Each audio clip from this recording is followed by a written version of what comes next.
Hi hello అందరికీ welcome to సుజాటాకీస్. అందరూ ఎలా ఉన్నారు? నేను కాణిపాక వీడియో పెడతాను అన్నాను, కాస్త ఫుల్ వీడియో పెట్టడానికి ఆలస్యమైంది. Sorry for the inconvenience. ఇక సేవ విషయంలోకి వచ్చేస్తే, ఇక్కడ సేవ దొరకడం అనేది చాలా అదృష్టం. ఈ కాణిపాక సిద్ధి వినాయకుడు గారి దర్శనం కలగాలంటే ఎంతో అదృష్టం ఉండాలి. ఆయన దర్శనం ఎంతో శుభప్రదం. మేమందరం ఇక్కడ సేవకి వినాయక చవితి సందర్భంగా వచ్చాము.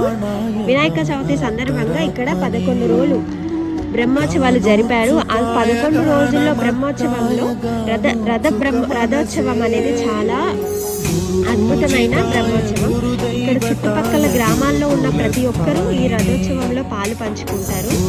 అంతేకాక నేను పెట్టే ఈ ఫుల్ వీడియోలో అక్కడ సేవ ఎలా జరుగుతుందో, ఎలా సేవ చేస్తారో, ప్రతి ఒక్కరూ మనల్ని ఎలా చూసుకుంటారో కాక ఒక్కొక్క బ్రహ్మోత్సవం ఎలా జరుగుతుందో కూడా నేను ఇందులో పెట్టాను. అంతేకాక కాణిపాక చుట్టుపక్కల ఉన్న దేవస్థానం, ఇక్కడ ఏ దేవుడు స్థాపించబడ్డారో కూడా నేను ఈ వీడియోలో పెట్టాను. మీరు ఈ ఫుల్ వీడియో చూసి కాణిపాక సేవ గురించి తెలుసుకోండి. మరిన్ని ఇలాంటి వీడియోస్ కోసం do subscribe my channel. Like, comment, share. జై గణేశ. గాన చతురాయ గాన ప్రాణాయ గానాంతరాత్మనే గానోత్సుకాయ గానమత్తాయ గానోత్సుక మనసే గురు పూజితాయ గురుదైవతాయ గురుకులస్థాయినే గురు విక్రమాయ గుహ్య ప్రవరాయ గురవే గుణగురవే గాన చతురాయ గాన ప్రాణాయ గానాంతరాత్మనే గానోత్సుకాయ గానమత్తాయ గానోత్సుక మనసే గురు పూజితాయ గురుదైవతాయ గురుకులస్థాయినే గురు విక్రమాయ గుహ్య ప్రవరాయ గురవే గుణగురవే గాన చతురాయ గాన ప్రాణాయ గానాంతరాత్మనే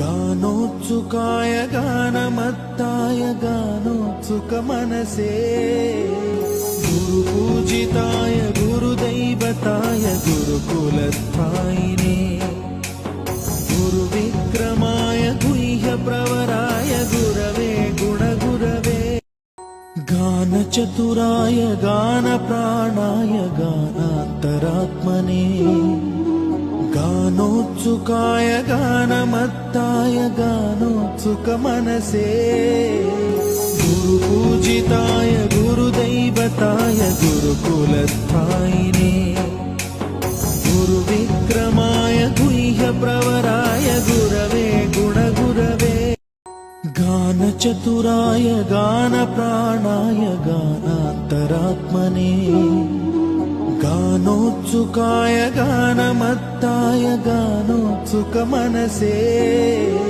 గురు పూజితాయ గురుదైవతాయ గురుకులస్థాయినే గురు విక్రమాయ గుహ్య ప్రవరాయ గురవే గుణగురవే గాన చతురాయ గాన ప్రాణాయ గానాంతరాత్మనే గానోత్సుకాయ గానమత్తాయ గానోత్సుక మనసే గురు పూజితాయ గురుదైవతాయ గురుకులస్థాయినే గురు విక్రమాయ గుహ్య ప్రవరాయ గురవే గుణగురవే గాన చతురాయ గాన ప్రాణాయ గానాంతరాత్మనే గానోత్సుకాయ గానమత్తాయ గానోత్సుక మనసే గురు పూజితాయ గురుదైవతాయ గురుకులస్థాయినే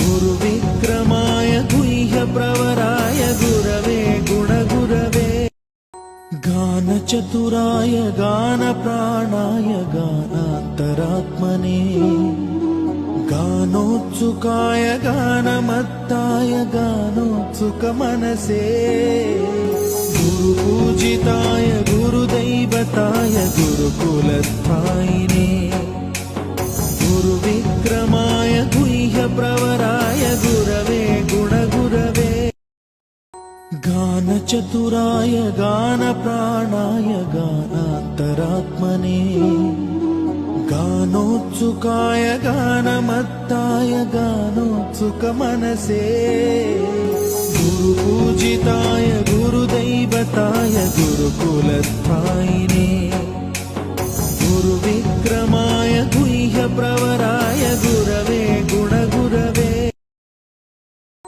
गानचतुराय गानप्राणाय गानान्तरात्मने गानोत्सुकाय गानमत्ताय गानोत्सुकमनसे गुरुपूजिताय गुरुदैवताय गुरुकुलस्थायिने गुरुविक्रमाय गुह्यप्रवराय गुरवे गुणगुरवे गानचतुराय गानप्राणाय गानान्तरात्मने गानोत्सुकाय गानमत्ताय गानोत्सुकमनसे गुरुपूजिताय गुरुदैवताय गुरुकुलस्थायिने गुरुविक्रमाय गुह्यप्रवराय गुरवे गुणगुरवे गानचतुराय गानप्राणाय गानान्तरात्मने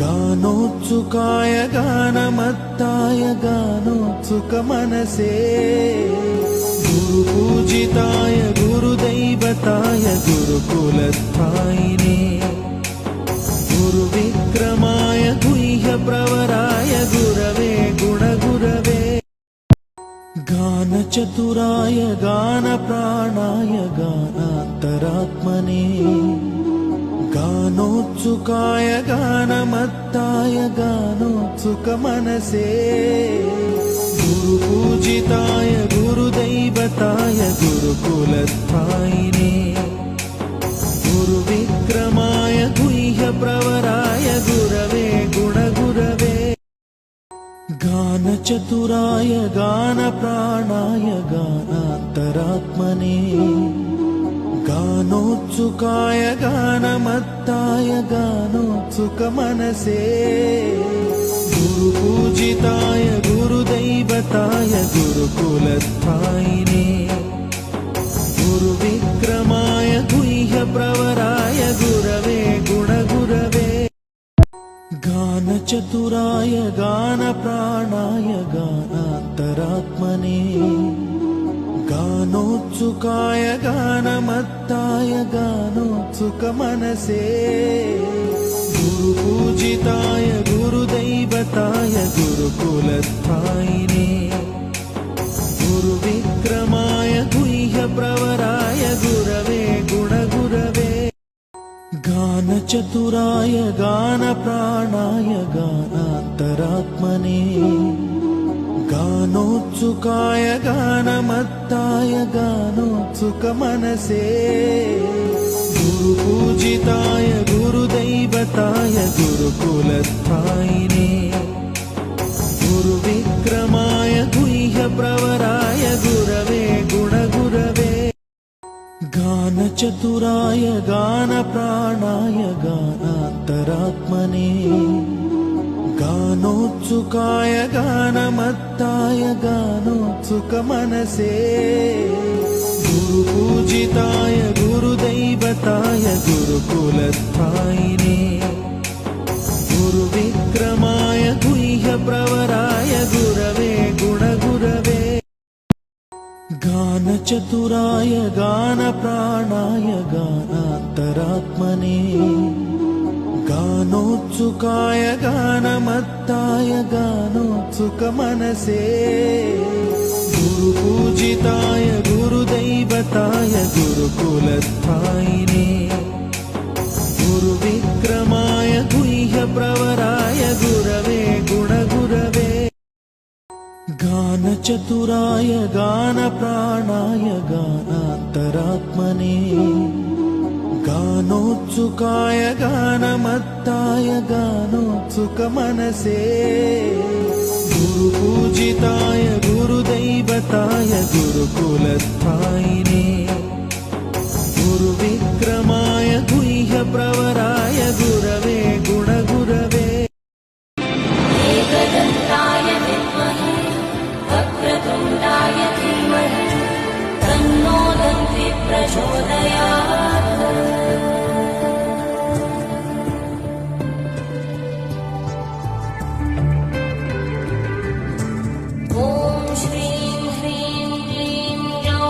गं गणपतये परवरद सर्वजनं मे वशमानय स्वाहा एकदन्ताय विद्महे वक्रतुण्डाय धीमहि तन्नो दन्ति प्रचोदयात्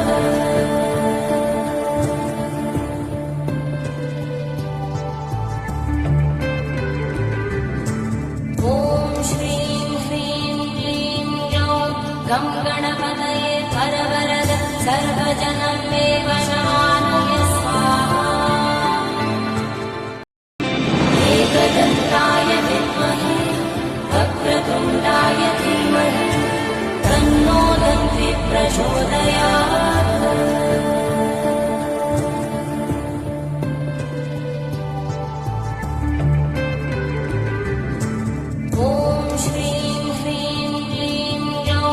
गं गणपतये परवरद सर्वजनं मे वशमानय स्वाहा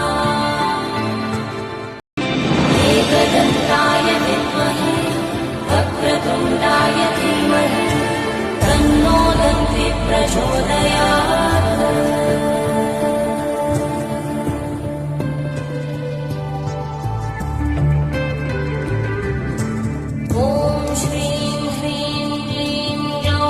गं गणपतये परवरद सर्वजनं मे वशमानय स्वाहा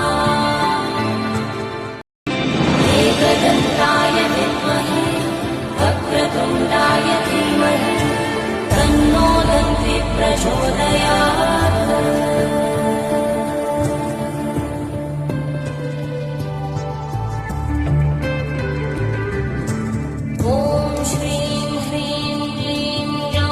गं गणपतये परवरद सर्वजनं मे वशमानय स्वाहा एकदन्ताय विद्महे वक्रतुण्डाय धीमहि तन्नो दन्ति प्रचोदयात्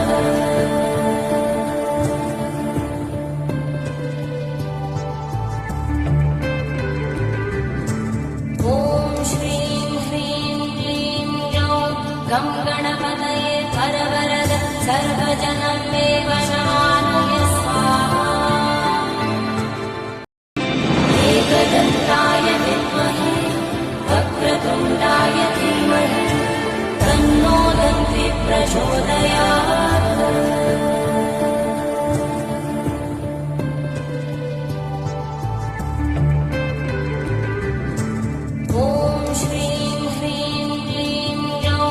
गं गणपतये परवरद सर्वजनं मे वशमानय स्वाहा एकदन्ताय विद्महे वक्रतुण्डाय धीमहि तन्नो दन्ति प्रचोदयात्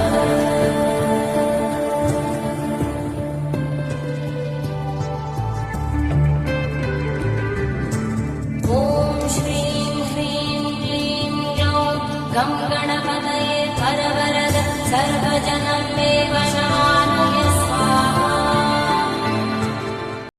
गानचतुराय गानप्राणाय गानान्तरात्मने गानोत्सुकाय गानमत्ताय गानोत्सुकमनसे गुरुपूजिताय गुरुदैवताय गुरुकुलस्थाय